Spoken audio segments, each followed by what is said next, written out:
जय श्री कृष्ण। दोस्तों, भगवत भक्ति यूट्यूब चैनल में आपका बहुत बहुत स्वागत है। आज मैं सुनाने जा रही हूँ पूर्णिमा व्रत की कथा। लेकिन इससे पहले अगर अभी तक आपने हमारे चैनल को सब्सक्राइब नहीं किया है तो कृपया हमारे चैनल को सब्सक्राइब करें और बेल आइकन भी ज़रूर प्रेस करें ताकि आने वाले सभी वीडियोस की नोटिफिकेशन आपके पास पहुंच सके। पूर्णिमा व्रत कथा। श्री कृष्ण जी एक दिन अपनी माता से कहने लगे कि इस भूमंडल पर एक अत्यंत प्रसिद्ध राजा चंद्रहास से पालित अनेक प्रकार के रत्नों से परिपूर्ण कार्तिका नाम की एक नगरी थी। वहाँ पर धनेश्वर नाम का एक ब्राह्मण था और उसकी स्त्री अति सुशीला रूपवती थी। दोनों ही उस नगरी में बड़े प्रेम के साथ रहते थे। घर में धन धान्य आदि की कमी नहीं थी। उनको एक बड़ा दुख था कि उनके कोई संतान नहीं थी। इस दुख से वह अत्यंत दुखी रहते थे। एक समय एक बड़ा तपस्वी योगी उस नगरी में आया। वह योगी उस ब्राह्मण के घर छोड़कर अन्य सब घरों से भिक्षा लाकर भोजन किया करता था। रूपवती से वह भिक्षा नहीं लिया करता था। उस योगी ने एक दिन रूपवती से भिक्षा न लेकर अन्य किसी घर से भिक्षा लेकर गंगा किनारे जाकर भिक्षान्न को वह प्रेम पूर्वक खा रहा था कि धनेश्वर ने योगी का यह सब कार्य किसी प्रकार से देख लिया। अपनी भिक्षा के अनादर से दुखी होकर धनेश्वर योगी से बोला, महात्मन, आप सब घरों से भिक्षा लेते हैं परंतु मेरे घर की भिक्षा कभी भी नहीं लेते। इसका क्या कारण है? योगी ने कहा कि निसंतान के घर की भीख पतितों के अन्न के तुल्य होती है और जो पतितों का अन्न खाता है वह भी पतित हो जाता है। चूंकि तुम निसंतान हो अतः पतित हो जाने के भय से मैं तुम्हारे घर की भिक्षा नहीं लेता हूँ। धनेश्वर यह बात सुनकर अपने मन में बहुत दुखी हुआ और हाथ जोड़कर योगी के पैरों पर गिर पड़ा तथा आर्त भाव से कहने लगा, हे महाराज, यदि ऐसा है तो आप मुझको पुत्र प्राप्ति का उपाय बताइए। आप सर्वज्ञ हैं, मुझ पर अवश्य ही यह कृपा कीजिए। धन की मेरे घर में कोई कमी नहीं परंतु मैं पुत्र न होने के कारण अत्यंत दुखी हूँ। आप मेरे इस दुख का हरण करें। आप सामर्थ्यवान हैं। यह सुनकर योगी कहने लगे, हे ब्राह्मण, तुम चंडी की आराधना करो। घर आकर उसने अपनी स्त्री से सब वृत्तांत कहा और स्वयं तप के निमित्त वन में चला गया। वन में जाकर उसने चंडी की उपासना और उपवास किया। चंडी ने 16वें दिन उसको स्वप्न में दर्शन दिया और कहा, हे धनेश्वर, जा, तेरे पुत्र होगा परंतु वह 16 वर्ष की आयु में ही मृत्यु को प्राप्त हो जाएगा। यदि तुम दोनों स्त्री पुरुष 32 पूर्णमासियों का व्रत विधि पूर्वक करोगे तो वह दीर्घायु होगा। जितनी तुम्हारी सामर्थ्य हो आटे के दिए बनाकर शिवजी का पूजन करना, परंतु पूर्णमासी को 32 हो जाने चाहिए। प्रातःकाल हो जाने पर इस स्थान के समीप ही तुम्हें एक आम का वृक्ष दिखाई देगा। उस पर तुम चढ़कर एक फल तोड़कर शीघ्र अपने घर चले जाना। अपनी स्त्री से सब वृत्तांत कहना। ऋतु स्नान के पश्चात वह स्वच्छ होकर श्री शंकर जी का ध्यान करके उस फल को खा लेगी। तब शंकर भगवान की कृपा से उसको गर्भ हो जाएगा। जब वह ब्राह्मण प्रातःकाल उठा तो उसने उस स्थान के पास ही एक आम का वृक्ष देखा जिस पर एक अत्यंत सुंदर आम का फल लगा हुआ था। उस ब्राह्मण ने उस आम के वृक्ष पर चढ़कर उस फल को तोड़ने का प्रयत्न किया परंतु वृक्ष पर कई बार प्रयत्न करने पर भी वह न चढ़ पाया। तब तो उस ब्राह्मण को बहुत चिंता हुई और विघ्न विनाशक श्री गणेश जी की वंदना करने लगा। हे दयानिधे, अपने भक्तों के विघ्नों का नाश करके उनके मंगल कार्य को करने वाले, दुष्टों का नाश करने वाले, रिद्धि सिद्धि के देने वाले, आप मुझ पर कृपा करके इतना बल दें कि मैं अपने मनोरथ को पूर्ण कर सकूं।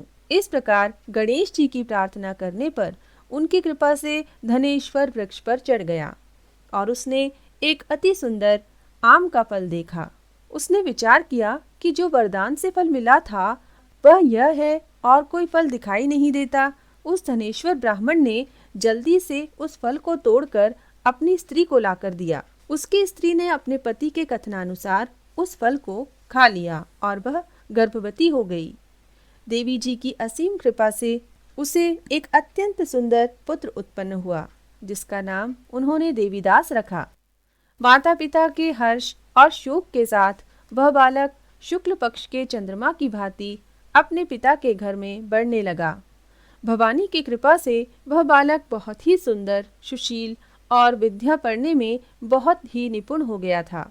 दुर्गा जी की आज्ञानुसार उसकी माता ने 32 पूर्णमासी का व्रत रखना आरंभ कर दिया था, जिससे उसकी पुत्र बड़ी आयु वाला हो जाए।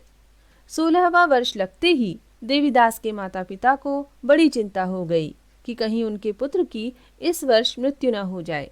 इसलिए उन्होंने अपने मन में विचार किया कि यदि यह दुर्घटना उनके सामने हो गई तो वे इसे कैसे सहन कर सकेंगे। इसलिए उन्होंने देवीदास के मामा को बुलाया और कहा कि हमारी इच्छा है कि देवीदास 1 वर्ष तक काशी में जाकर विद्या अध्ययन करे और उसको अकेला भी नहीं छोड़ना चाहिए, इसलिए साथ में तुम चले जाओ और 1 वर्ष पश्चात इसको वापस लौटा लाना। सब प्रबंध करके उसके माता पिता ने काशी जाने के लिए देवीदास को एक घोड़े पर बैठाकर उसके मामा को उसके साथ कर दिया, किंतु यह बात उसके मामा या किसी और से नहीं कही। धनेश्वर ने सपत्नीक अपने पुत्र की मंगल कामना और दीर्घायु के लिए भगवती दुर्गा की आराधना और पूर्णमासियों का व्रत करना आरंभ कर दिया। इस प्रकार बराबर 32 पूर्णमासी का व्रत पूरा किया। कुछ समय पश्चात एक दिन वह दोनों मामा और भांजा मार्ग में रात्रि बिताने के लिए किसी ग्राम में ठहरे हुए थे। उस दिन उस गांव में एक ब्राह्मण की अत्यंत सुंदरी, सुशीला, विदुषी और गुणवती कन्या का विवाह होने वाला था। जिस धर्मशाला के अंदर वर और उसकी बारात ठहरी हुई थी, उसी धर्मशाला में देवीदास और उसके मामा भी ठहरे हुए थे। संयोगवश कन्या को तेल आदि चढ़ाकर मंडप आदि का कृत्य किया गया तो लग्न के समय वर को धनुर्वात हो गया। अस्तु वर के पिता ने अपने कुटुंबियों से परामर्श करके निश्चय किया कि यह देवीदास मेरे पुत्र जैसा ही सुंदर है, मैं इसके साथ ही लग्न करा दूं और बाद में विवाह के अन्य कार्य मेरे लड़के के साथ हो जाएंगे। यह सोचकर देवीदास के मामा से जाकर बोला कि तुम थोड़ी देर के लिए अपने भांजे को हमें दे दो, जिससे विवाह के लग्न का सब कृत्य सुचारू रूप से हो सके। तब उसका मामा कहने लगा कि जो कुछ भी मधुपर्क आदि कन्यादान के समय वर को मिले वह सब हमें दे दिया जाए, तो मेरा भांजा इस बारात का दूल्हा बन जाएगा। यह बात वर के पिता ने स्वीकार कर लेने पर उसने अपना भांजा वर बनने को भेज दिया और उसके साथ सब विवाह कार्य रात्रि में विधि पूर्वक संपन्न हो गया। पत्नी के साथ वह भोजन न कर सका और अपने मन में सोचने लगा कि न जाने यह किसकी स्त्री होगी। वह एकांत में इसी सोच में गरम निश्वास छोड़ने लगा तथा उसकी आंखों में आंसू भी आ गए। तब वधू ने पूछा कि क्या बात है, आप इतने उदासीन व दुखी क्यों हो रहे हैं। तब उसने सब बातें जो वर के पिता व उसके मामा में हुई थीं उसको बतला दी। तब कन्या कहने लगी कि यह ब्रह्म विवाह के विपरीत कैसे हो सकता है। देव, ब्राह्मण और अग्नि के सामने मैंने आपको ही अपना पति बनाया है, इसलिए आप ही मेरे पति हैं। मैं आपकी ही पत्नी रहूंगी, किसी अन्य की कदापि नहीं। तब देवीदास ने कहा, ऐसा मत करिए, क्योंकि मेरी आयु बहुत थोड़ी है। मेरे पश्चात आपकी क्या गति होगी, इन बातों को अच्छी तरह विचार लो। परंतु वह दृढ़ विचार वाली थी और बोली कि जो आपकी गति होगी वही मेरी गति होगी। हे स्वामी, आप उठिए और भोजन करिए, आप निश्चय ही भूखे होंगे।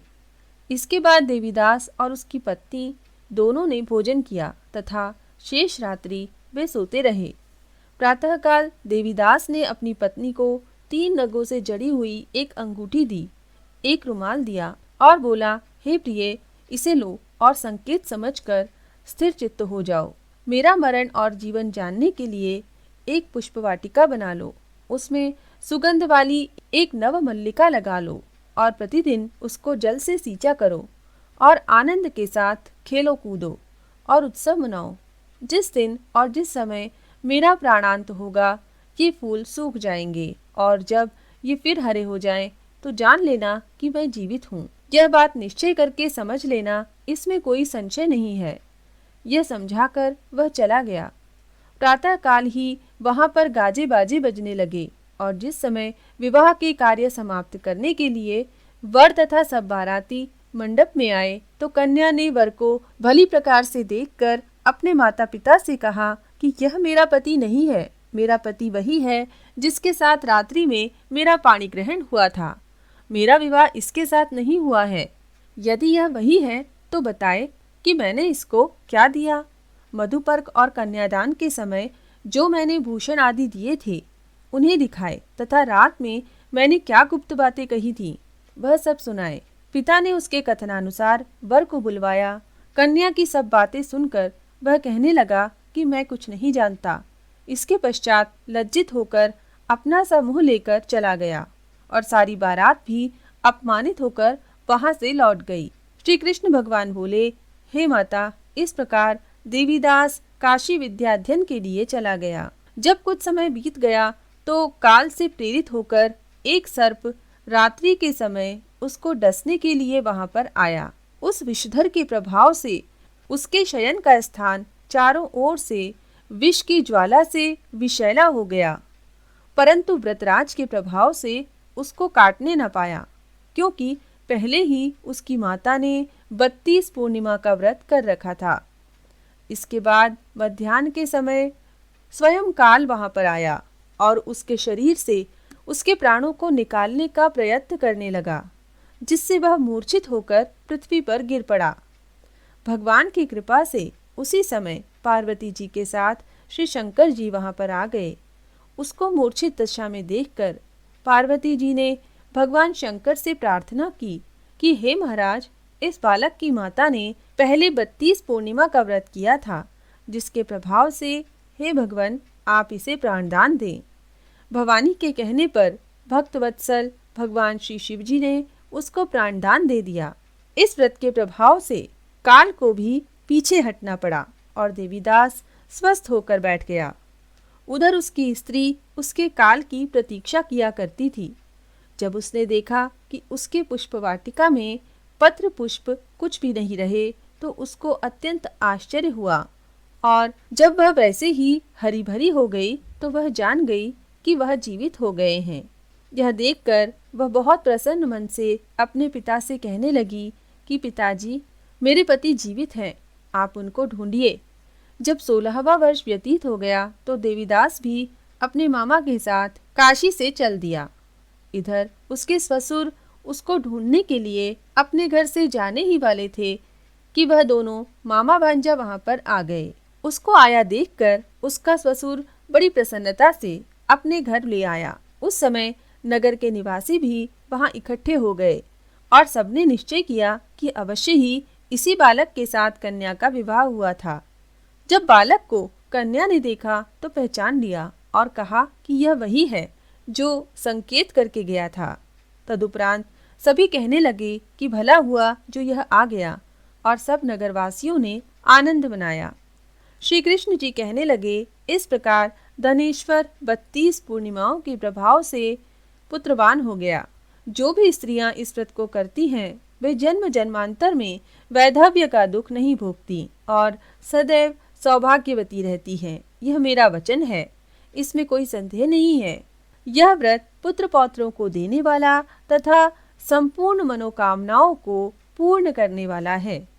32 पूर्णिमाओं का व्रत करने से व्रती की सब इच्छाएं भगवान शिव जी की कृपा से पूर्ण हो जाती हैं। बोलो शंकर भगवान की जय, माता पार्वती की जय।